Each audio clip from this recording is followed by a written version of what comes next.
नमस्कार जय जगन्नाथ आम चैनल को आपण मानकु बहुत बहुत स्वागत। सांग माने प्रत्येक वर्ष आमे माने भगवान श्रीकृष्णंकर पवित्र जन्माष्टमी पर्व को भाद्रव मासर कृष्ण पक्ष अष्टमी तिथि रे अति उत्साहर सहित पालन करिथाउ।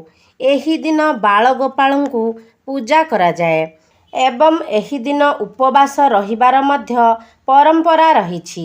आमर धार्मिक विश्वास जे भगवान श्रीकृष्ण भाद्रव मासर अष्टमी तिथि रे अवतरित होइथिले। तेबे आसंतु जानिबा चलित वर्ष श्रीकृष्ण जन्माष्टमी केते तारीख रे पड़ुछि एवं शुभ समय केते बेले रहुछि। तो सांग माने आमर हिंदू धर्म अनुजाई भाद्रव मासर कृष्ण पक्षर अष्टमी तिथि अगस्ट 24 रविवार दिन 3:39 रे आरंभ हेब। एथि सहित एहा 26 अगस्ट सोमवार दिन 2:19 रे शेष हेब। तो एभली परिस्थिति रे आमे माने जन्माष्टमी को 26 अगस्ट रे पालन करिबा। सांग माने द्वापर जुगरे परम पुरुषोत्तम भगवान श्रीकृष्णंकर जन्म भाद्रपदरे अष्टमी तिथि रोहिणी नक्षत्र वृष राशि रे मध्यरात्रि रे श्रीकृष्णंकर जन्म होइथिला। भगवान विष्णुंक अवतार श्रीकृष्ण प्रकट हेबा क्षणी जेलर अंधार कोठरी रे प्रकाश होई जाइथिला। श्रीकृष्णंकर प्रकट हेबा क्षणी स्वर्गरे देवादेवींक मध्यरे आनंद उल्लास एवं उत्साह भरी जाइथिला। सांग माने शास्त्र रे जन्माष्टमी व्रतर महत्व एते अधिक रहिछि जे 1000 एकादशी पालन करिबार फल गोटिए जन्माष्टमी व्रतर ही मिली थाए। 100 थर गंगा स्नान करिबा द्वारा जेउ पुण्य फल प्राप्ति होई थाए ताहा जन्माष्टमी व्रतरे आमकु प्राप्ति होई थाए। जप तपर अनंत गुण फल प्रदान करि थाए। एही पवित्र जन्माष्टमी व्रत एही जन्माष्टमी दिन पूजा जप तप एवं उजागरर अनेक महत्व रहिछि।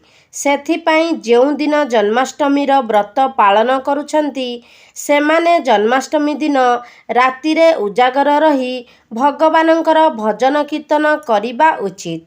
भविष्य पुराण रे जन्माष्टमी व्रतर संदर्भ रे उल्लेख करा जाइछि जे जेउ गृहरे जन्माष्टमीर व्रत पालन करा जाई थाए सेही गृहरे कदापि भी अकाल मृत्यु होई न थाए किंबा कौनसी नारींकर गर्भपात मध्य होई न थाए। वैधव्य दुर्भाग्य किंबा कलह मध्य सेही गृह को प्रवेश करि पारि न थाए। जेउ माने जन्माष्टमीर व्रत पालन करिथांती सेमानंकु भगवान श्रीकृष्णंकर विशेष कृपा प्राप्त होई थाए। सेही व्यक्ति संसारर समस्त सुख को भोग करी विष्णु लोक को गमन करि थाए। आमर हिंदू धर्म रे भगवान श्रीकृष्णंकर पूजा समस्त संकटरू बाहर करी सुख समृद्धि एवं सौभाग्यर वरदान प्रदान करि थाए। तेबे सांग माने जन्माष्टमी दिन आपण ब्रह्म मुहूर्तरू उठी स्नान कार्य सारी नियंतु। एहा परे उपवास करिबार संकल्प नियंतु। एहा परे भगवान श्रीकृष्णंकर बाल रूपर एक प्रतिमा को आपणंकर पूजा घरे खटुली रे स्थापन करंतु। एही दिन भगवान श्रीकृष्णंकर बाल रूपर पूजा करा जाई थाए। एहा परे आपण आपणंकर समस्त पूजा सामग्री को संग्रह करंतु एवं श्रीकृष्णंकर सम्मुखरे एक शुद्ध घियर दीप प्रज्वलन करंतु। एहा परे आपण श्रीकृष्णंकर कथा पाठ करंतु एवं भगवान श्रीकृष्ण को लहुणी भोग स्वरूप अर्पण करंतु एवं आपण भगवानंक निकटरे प्रार्थना करी श्रीकृष्णंकर किछि मंत्रर मध्य जप करंतु। तेबे सांग माने राति 12टा बाजिबा परे श्रीकृष्णंकर जन्माष्टमीर पर्व को पालन करा जाई थाए। जन्माष्टमी दिन आपण भगवान श्रीकृष्ण को हलदिया रंगर चंदन କିମ୍ବା କେଶର ତିଳକ ରୂପରେ ନିଶ୍ଚୟ ଲଗାନ୍ତୁ। ଏହା ସହିତ ଶ୍ରୀକୃଷ୍ଣଙ୍କୁ ମୟୂର ପଙ୍ଖର ମୁକୁଟ ଏବଂ ବଂଶୀ ନିଶ୍ଚିତ ରୂପରେ ଅର୍ପଣ କରନ୍ତୁ। ଲଡୁ ଗୋପାଳଙ୍କୁ ପଞ୍ଚାମୃତରେ ଅଭିଷେକ କରାନ୍ତୁ। ତାପରେ ଭଗବାନ ଶ୍ରୀକୃଷ୍ଣଙ୍କୁ ନୂତନ ବସ୍ତ୍ର ଏବଂ ଆଭୂଷଣ ପିନ୍ଧାଇ ଦିଅନ୍ତୁ। ତାପରେ ଆପଣ ଶ୍ରୀକୃଷ୍ଣଙ୍କୁ ଗୋଟିଏ ଝୁଲାରେ ଝୁଲାନ୍ତୁ। ଆପଣ ଲହୁଣୀରେ ତୁଳସୀ ଏବଂ ମିଶ୍ରି ପକାନ୍ତୁ। ତାପରେ ଏହାକୁ ଭଗବାନ ଶ୍ରୀକୃଷ୍ଣଙ୍କୁ ଭୋଗ ସ୍ୱରୂପ ଅର୍ପଣ କରନ୍ତୁ। ଏହାପରେ ଭଗବାନ ଶ୍ରୀକୃଷ୍ଣଙ୍କର ଆଳତୀ କରି ଆପଣ ପ୍ରସାଦକୁ ନିଜର ଗୃହର ସମସ୍ତ ସଦସ୍ୟମାନଙ୍କ ମଧ୍ୟରେ ବାଣ୍ଟି ଦିଅନ୍ତୁ। ତେବେ ସାଙ୍ଗମାନେ, ଆପଣ ଯଦି ଜନ୍ମାଷ୍ଟମୀର ବ୍ରତ ରଖୁଛନ୍ତି ବା ରଖୁନାହାନ୍ତି, ତେବେ ବି ଜନ୍ମାଷ୍ଟମୀ ଦିନ ଆପଣ ଏହିସବୁ ଭୁଲ ଗୁଡ଼ିକ କରନ୍ତୁ ନାହିଁ। ସାଙ୍ଗମାନେ, ଜନ୍ମାଷ୍ଟମୀ ଦିନ ଆପଣ କେବେ ବି ତୁଳସୀ ପତ୍ର ଛିଣ୍ଡାନ୍ତୁ ନାହିଁ। ସାଙ୍ଗମାନେ, ଶାସ୍ତ୍ରରେ ବର୍ଣ୍ଣନା ରହିଛି ଯେ ଭଗବାନ ଶ୍ରୀକୃଷ୍ଣ ଭଗବାନ ଶ୍ରୀ ବିଷ୍ଣୁଙ୍କର ଅବତାର ଅଟନ୍ତି ଏବଂ ଶ୍ରୀ ବିଷ୍ଣୁଙ୍କୁ ତୁଳସୀ ଅତ୍ୟନ୍ତ ପ୍ରିୟ ଅଟେ। ସେଥିପାଇଁ ଜନ୍ମାଷ୍ଟମୀ ଦିନ ତୁଳସୀ ପତ୍ର ଛିଣ୍ଡାଇବା ଉଚିତ ନୁହେଁ।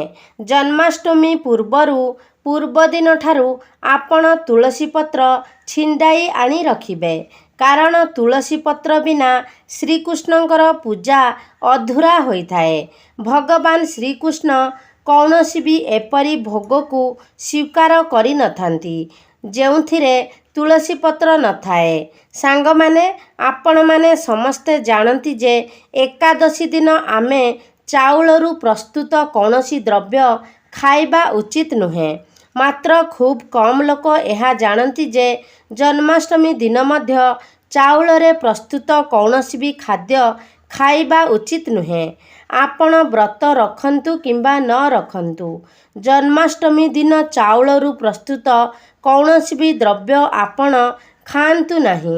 ଜନ୍ମାଷ୍ଟମୀ ଦିନ ଆପଣ ତାମସିକ ଭୋଜନ ମଧ୍ୟ କରନ୍ତୁ ନାହିଁ। ଏହି ଦିନ ଆପଣ ମଦ, ମାଂସ, ପିଆଜ, ରସୁଣ ଏସବୁ ଖାଦ୍ୟ ଗ୍ରହଣ କରିବା ଉଚିତ ନୁହେଁ। ସାଙ୍ଗମାନେ, ଏହି ଦିନ ଭୁଲରେ ବି ଆପଣ ପିଆଜ ରସୁଣ ଖାଆନ୍ତୁ ନାହିଁ, କାରଣ ରାହୁ କେତୁଙ୍କ ଯୋଗୁଁ ପିଆଜ ରସୁଣର ଉତ୍ପତ୍ତି ହୋଇଛି ଏବଂ ଭଗବାନ ଶ୍ରୀକୃଷ୍ଣ ଏବଂ ରାହୁ କେତୁଙ୍କ ମଧ୍ୟରେ ଭୀଷଣ ଶତ୍ରୁତା ରହିଛି ଏବଂ ଶ୍ରୀକୃଷ୍ଣ ଜନ୍ମାଷ୍ଟମୀ ଦିନ ଏହିସବୁ ଜିନିଷର ଭକ୍ଷଣ କରିବା ଭଗବାନ ଶ୍ରୀକୃଷ୍ଣଙ୍କର ଅନାଦର କରିବା ସହିତ ସମାନ ହୋଇଥାଏ। ଏମିତିରେ ବି ଆପଣ କୌଣସି ବି ବ୍ୟକ୍ତିଙ୍କୁ ଅନାଦର କରିବା ଉଚିତ ନୁହେଁ। ଏହି ଦିନ ଆପଣ କୌଣସି ବି ବ୍ୟକ୍ତିଙ୍କୁ କଷ୍ଟ ଦେଲା ଭଳି କଥାବାର୍ତ୍ତା କରନ୍ତୁ ନାହିଁ କିମ୍ବା କୌଣସି କାର୍ଯ୍ୟ କରନ୍ତୁ ନାହିଁ। ଏହା ବ୍ୟତୀତ ଆପଣ ଜନ୍ମାଷ୍ଟମୀ ଦିନ କୌଣସି ପଶୁପକ୍ଷୀଙ୍କୁ ମଧ୍ୟ କଷ୍ଟ ଦିଅନ୍ତୁ ନାହିଁ। ବିଶେଷ କରି ଗାଈକୁ ଆପଣ ଏହି ଦିନ ବିଶେଷ ରୀତିରେ ପୂଜାର୍ଚ୍ଚନା କରିବା ଦ୍ୱାରା ମଧ୍ୟ ଆପଣଙ୍କୁ ପୁଣ୍ୟ ଫଳର ପ୍ରାପ୍ତି ହୋଇଥାଏ, କାରଣ ଆପଣମାନେ ଜାଣନ୍ତି ଭଗବାନ ଶ୍ରୀ ବିଷ୍ଣୁ କୃଷ୍ଣ ଅବତାରରେ ଗୋମାତାଙ୍କର ଜଣେ ପରମ ଭକ୍ତ ଥିଲେ। ସେ ସର୍ବଦା ଗୋମାତାଙ୍କ ସହିତ ରହୁଥିଲେ। ତାଙ୍କର ଜନ୍ମ ଗୌଡ଼ ଘରେ ହୋଇଥିଲା। ଭଗବାନ ଶ୍ରୀକୃଷ୍ଣଙ୍କର ଗୋମାତା ଅତ୍ୟନ୍ତ ପ୍ରିୟ ହୋଇଥାନ୍ତି। ତେଣୁ ଆପଣ ଏହି ଦିନ ଭୁଲରେ ବି ଗୋମାତା କିମ୍ବା ବାଛୁରୀକୁ କଷ୍ଟ ଦିଅନ୍ତୁ ନାହିଁ କିମ୍ବା ମାରନ୍ତୁ ନାହିଁ। ଆପଣ ଜନ୍ମାଷ୍ଟମୀ ଦିନ ଗାଈକୁ ରୁଟି, ଫଳ, ମିଠା ନିଶ୍ଚିତ ଭାବରେ ଖୁଆନ୍ତୁ ଏବଂ ଜନ୍ମାଷ୍ଟମୀ ଦିନ ଆପଣ ନିଜେ ମଧ୍ୟ ସାତ୍ୱିକ ଖାଦ୍ୟ ଆହରଣ କରନ୍ତୁ। ଜନ୍ମାଷ୍ଟମୀ ବ୍ରତରେ କ୍ଷୀର ଏବଂ ଦହିର ଅଧିକ ମହତ୍ତ୍ୱ ରହିଥାଏ। ଆପଣ ଯଦି ଜନ୍ମାଷ୍ଟମୀର ବ୍ରତ ପାଳନ କରୁଛନ୍ତି, ତେବେ ଫଳ, କ୍ଷୀର, ଦହି ଏସବୁ ଆପଣ ଖାଇପାରିବେ। ଜନ୍ମାଷ୍ଟମୀ ଦିନ ଗଛ କାଟିବାକୁ ମଧ୍ୟ ଅଶୁଭ ବୋଲି ମାନାଯାଇଥାଏ। ଭଗବାନ ଶ୍ରୀକୃଷ୍ଣ ପ୍ରତ୍ୟେକ ସ୍ଥାନରେ ବାସ କରିଥାନ୍ତି। ଆପଣ ଯଦି ପାରିବେ, ଏହି ଦିନ ଆପଣ ଯେତେ ପାରିବେ ସେତେ ଅଧିକ ବୃକ୍ଷରୋପଣ କରିପାରିବେ। ମାତ୍ର ଏହି ଦିନ କେବେ ବି ଗଛ କାଟନ୍ତୁ ନାହିଁ କିମ୍ବା ଉପାଡ଼ନ୍ତୁ ନାହିଁ। ଭଗବାନ ଶ୍ରୀକୃଷ୍ଣ ଓସ୍ତ ଗଛରେ ନିବାସ କରିଥାନ୍ତି। ତେଣୁ ଆପଣ ଏହି ଜନ୍ମାଷ୍ଟମୀ ତିଥିରେ ଓସ୍ତ ଗଛ ମୂଳରେ ଜଳ ନିଶ୍ଚିତ ଭାବରେ ଅର୍ପଣ କରନ୍ତୁ। ଏହାଦ୍ୱାରା ଭଗବାନ ଶ୍ରୀକୃଷ୍ଣ ଆପଣଙ୍କ ଉପରେ ଶୀଘ୍ର ପ୍ରସନ୍ନ ହୋଇଥାନ୍ତି। ସାଙ୍ଗମାନେ, ଜନ୍ମାଷ୍ଟମୀରେ ବ୍ରହ୍ମଚର୍ଯ୍ୟର ପାଳନ କରିବା ମଧ୍ୟ ଅଧିକ ମହତ୍ତ୍ୱପୂର୍ଣ୍ଣ ହୋଇଥାଏ। ଏହି ଦିନ ସମ୍ପୂର୍ଣ୍ଣ ପବିତ୍ର ଶରୀର ଏବଂ ମନରେ ଭଗବାନ ଶ୍ରୀକୃଷ୍ଣଙ୍କର ପୂଜା କରିବା ଉଚିତ। ଏହି ଦିନ ଆପଣ ନିଜ ପତ୍ନୀଙ୍କ ସହିତ ଶାରୀରିକ ସମ୍ପର୍କ ରଖନ୍ତୁ ନାହିଁ। ଯେଉଁ ପତି ପତ୍ନୀ ଏହି ଜନ୍ମାଷ୍ଟମୀ ଦିନ ସଂଯମତା ରକ୍ଷା କରିଥାନ୍ତି, ପବିତ୍ର ମନ ଏବଂ ଶରୀରରେ ଶ୍ରୀକୃଷ୍ଣଙ୍କର ପୂଜା କରିଥାନ୍ତି, ସେମାନଙ୍କୁ ଏକ ସୁନ୍ଦର ଏବଂ ସୁଶୀଳ ସନ୍ତାନର ପ୍ରାପ୍ତି ହୋଇଥାଏ ଏବଂ ଏପରି ଶିଶୁର ମୁଖ ଭଗବାନ ଶ୍ରୀକୃଷ୍ଣଙ୍କ ପରି ହୋଇଥାଏ ଏବଂ ତା'ର ଶରୀର ଭଗବାନ ଶ୍ରୀକୃଷ୍ଣଙ୍କ ପରି କୋମଳ ମଧ୍ୟ ହୋଇଥାଏ। ଯେଉଁ ବ୍ୟକ୍ତିମାନେ ଜନ୍ମାଷ୍ଟମୀର ବ୍ରତ ପାଳନ କରିଥାନ୍ତି, ସେମାନେ ରାତି 12ଟା ପୂର୍ବରୁ ବ୍ରତ ଭାଙ୍ଗିବା ଉଚିତ ନୁହେଁ। ରାତି 12ଟା ପୂର୍ବରୁ ବ୍ରତ ଭାଙ୍ଗିବା ଦ୍ୱାରା ଆପଣଙ୍କୁ ବ୍ରତର କୌଣସି ବି ଫଳ ପ୍ରାପ୍ତି ହୋଇନଥାଏ। ତେବେ ସାଙ୍ଗମାନେ, ଜନ୍ମାଷ୍ଟମୀ ଦିନ ଭଗବାନ ଶ୍ରୀକୃଷ୍ଣଙ୍କର କିଛି ଏପରି ବିଶେଷ ମନ୍ତ୍ର ରହିଛି, ଯେଉଁ ମନ୍ତ୍ରକୁ ଯଦି ଆପଣ ଏହି ଜନ୍ମାଷ୍ଟମୀ ଦିନ ଶୁଦ୍ଧ ଏବଂ ପବିତ୍ର ମନର ସହିତ ଜପ କରନ୍ତି, ତେବେ ଆପଣଙ୍କ ଜୀବନର ଅନେକ ସମସ୍ୟା ଦୂର ହୋଇଯାଇଥାଏ। ତ ଭଗବାନ ଶ୍ରୀକୃଷ୍ଣଙ୍କର ମନ୍ତ୍ର ହେଉଛି ଓମ୍ କ୍ରିଂ କୃଷ୍ଣାୟ ନମଃ। ଏହି ମନ୍ତ୍ରକୁ ଆପଣ ଶ୍ରୀକୃଷ୍ଣ ଜନ୍ମାଷ୍ଟମୀ ଦିନ ଜପ କରନ୍ତୁ। ଏହି ମନ୍ତ୍ରକୁ ଆପଣ ଜନ୍ମାଷ୍ଟମୀ ଦିନ ଜପ କରିବା ଦ୍ୱାରା ଆପଣଙ୍କୁ ଧନଧାନ୍ୟର ପ୍ରାପ୍ତି ହୋଇଥାଏ। ଆପଣଙ୍କ ଜୀବନରୁ ଦରିଦ୍ରତା ଦୂରେଇ ଯାଇଥାଏ। ଏହା ବ୍ୟତୀତ ଆଉ ଗୋଟିଏ ମନ୍ତ୍ର ହେଉଛି ହରେ କୃଷ୍ଣ କୃଷ୍ଣ କୃଷ୍ଣ ହରେ ହରେ, ହରେ ରାମ ରାମ ରାମ ହରେ ହରେ। ଏହି ମନ୍ତ୍ରକୁ ଜପ କରିବା ଦ୍ୱାରା ଭଗବାନ ଶ୍ରୀକୃଷ୍ଣ ଅତି ଶୀଘ୍ର ପ୍ରସନ୍ନ ହୋଇଥାନ୍ତି। ତେବେ ଏହି ମନ୍ତ୍ରକୁ ଆପଣଙ୍କୁ କମ୍ ସେ କମ୍ 21 ଥର ଜପ କରିବାର ଅଛି, କିମ୍ବା ଆପଣ ଚାହିଁଲେ 108 ଥର ମଧ୍ୟ ଏହି ମନ୍ତ୍ରକୁ ଜପ କରିପାରିବେ। ସାଙ୍ଗମାନେ, ପବିତ୍ର ଜନ୍ମାଷ୍ଟମୀ ତିଥିରେ ଯେଉଁ ନାରୀ ଶ୍ରୀକୃଷ୍ଣଙ୍କର ବାଳମୂର୍ତ୍ତିକୁ ଝୁଲାରେ ଝୁଲାଇଥାଏ, ଅନନ୍ତକାଳ ପର୍ଯ୍ୟନ୍ତ ସେହି ନାରୀଙ୍କୁ ନିଃସନ୍ତାନର ଦୋଷ ଲାଗିନଥାଏ। ଭଗବାନ ଶ୍ରୀକୃଷ୍ଣଙ୍କର କୃପାରୁ ଏପରି ନାରୀକୁ ସୁନ୍ଦର ପୁତ୍ରର ପ୍ରାପ୍ତି ହୋଇଥାଏ।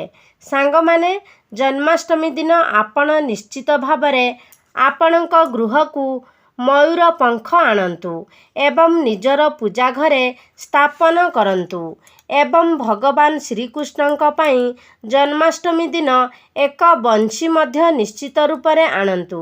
ଯଦି ଆପଣ ଜନ୍ମାଷ୍ଟମୀର ବ୍ରତ ରଖୁଛନ୍ତି, ତ ଭଗବାନ ଶ୍ରୀକୃଷ୍ଣଙ୍କ ପାଇଁ ଖେଳନା ନିଶ୍ଚିତ ରୂପରେ ମଧ୍ୟ ଆଣନ୍ତୁ।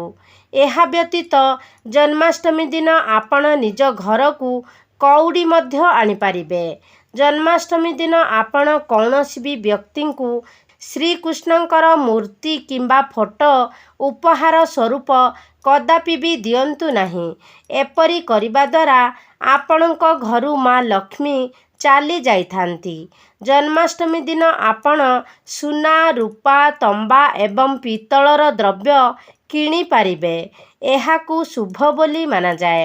ସାଙ୍ଗମାନେ, ଶ୍ରୀକୃଷ୍ଣ ଜନ୍ମାଷ୍ଟମୀ ଦିନ ଆପଣ ବୃନ୍ଦାବତୀଙ୍କ ସାମ୍ନାରେ ଶ୍ରୀକୃଷ୍ଣଙ୍କର 4ଟି ନାମ ଗୋବିନ୍ଦ, ଗୋପାଳ, ଦେବକୀନନ୍ଦନ ଏବଂ ଦାମୋଦର, ଏହି 4ଟି ନାମର ଉଚ୍ଚାରଣ କରନ୍ତୁ ଏବଂ ଓମ୍ ନମଃ ଭଗବତେ ବାସୁଦେବାୟ ନମଃ ଏହି ମନ୍ତ୍ରର ମଧ୍ୟ ଜପ କରନ୍ତୁ।